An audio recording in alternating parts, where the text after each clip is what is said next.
George Best's disgusted ex-wife accuses David Beckham of Qatar World Cup greed. George Best's ex-wife has accused David Beckham of greed over a reported mega-bucks deal to promote the Qatar World Cup. Beckham recently agreed a deal to become one of the faces of the controversial tournament in the Middle East, which is set to take place later this year.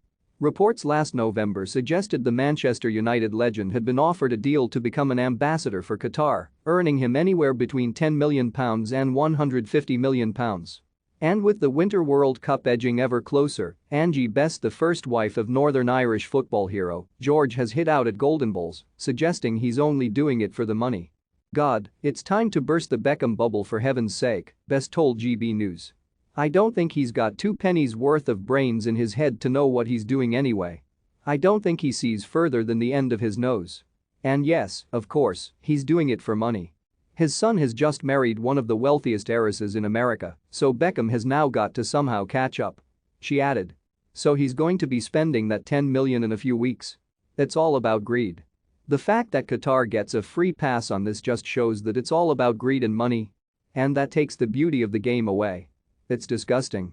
GB News host Mark Dolan provided an alternative viewpoint, responding, "Well, let me jump in and defend David and say that he'll argue he's there to represent football, which of course, he has done with distinction for Manchester United and England on many occasions.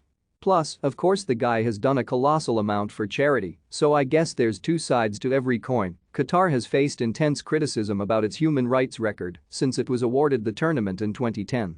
Despite government reforms, migrant workers building stadiums and facilities have continued to face labor abuses and have struggled to change jobs freely.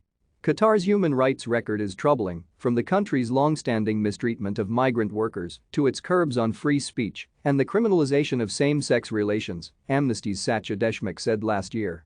"It's not surprising that David Beckham wants to be involved in such a major football event, but we would urge him to learn about the deeply concerning human rights situation in Qatar and be prepared to speak out about it," he continued.